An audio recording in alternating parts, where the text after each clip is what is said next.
Hey, my name is Miles Litt, and my topic is issues of Digital Millennium Copyright Act.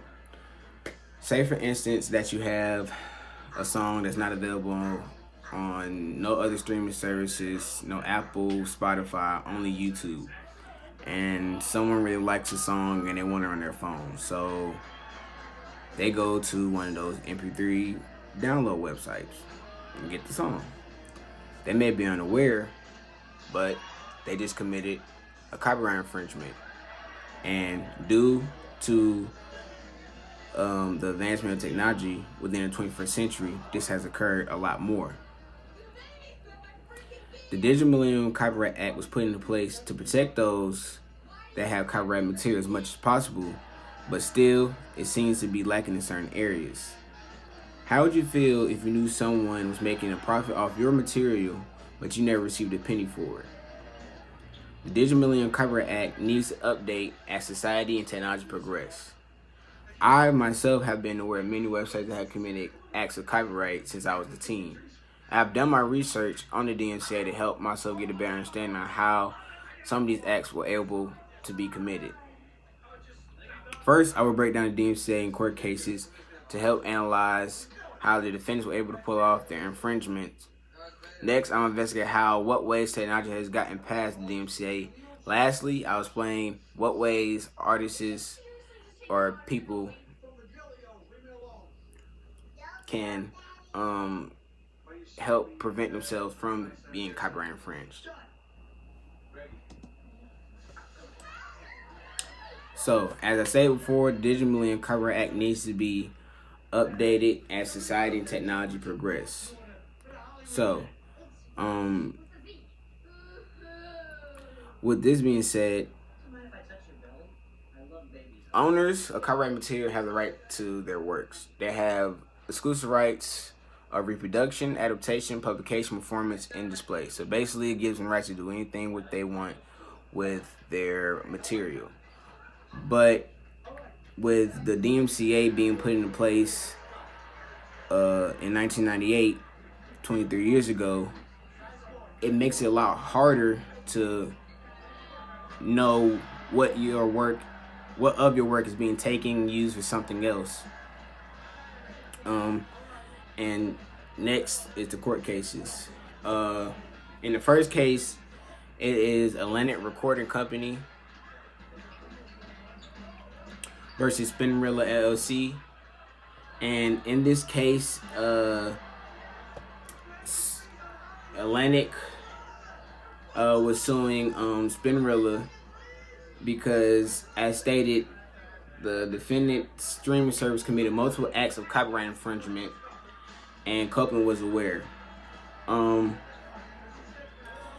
The streaming service had committed multiple copyright infringements dating all the way back to 2015 and have received multiple notice dating all the way back to 2015 of copyright infringement.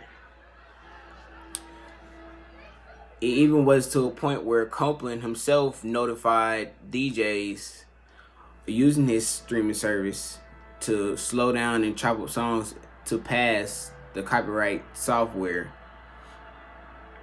And in this case, the judge sided with Atlantic Recording Corporations.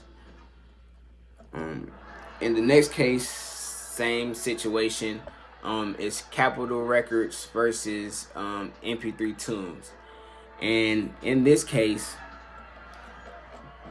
Capitol Records was suing MP3 Tunes, which is a website, like how I mentioned before, one of those MP3 websites.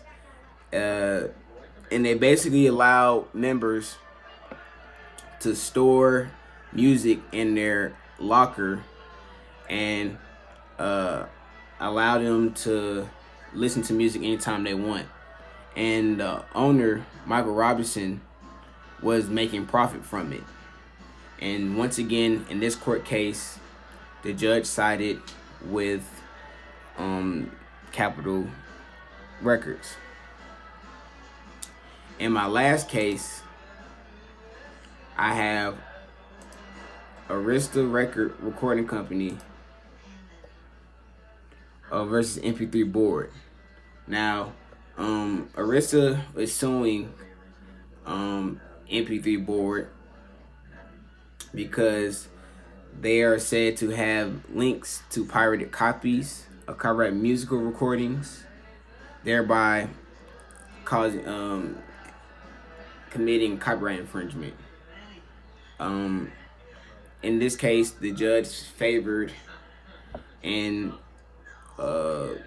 Arista's side,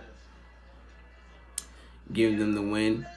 But even though it doesn't tell much of what they might face, the United States Code annotated that someone can be fined up to $500,000 and in prison for 5 years due to their crime. Now, on to the next thing. In what ways has technology played its part in copyright infringement? And the main thing is circumvent devices.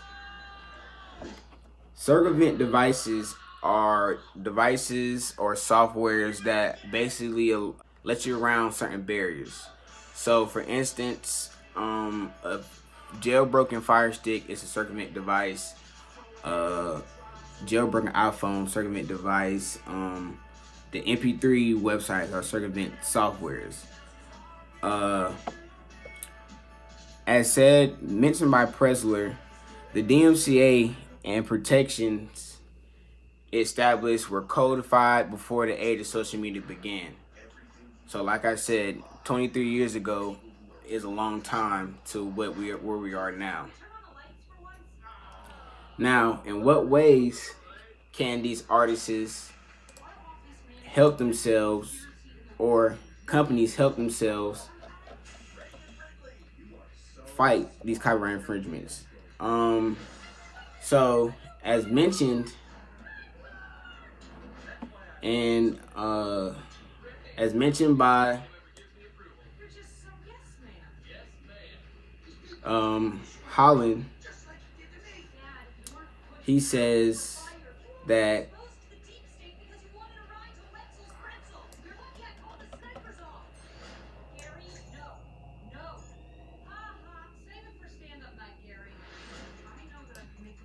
to compete effectively with free file sharing, the music industry must roll out digital distribution services that offer consumer complete catalogs of songs unencumbered by burdensome technology restraints at attractive prices.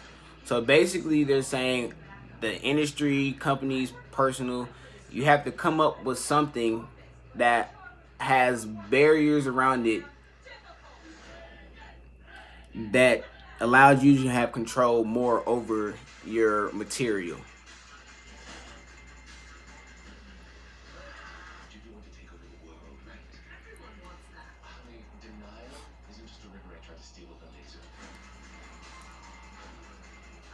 Of your material.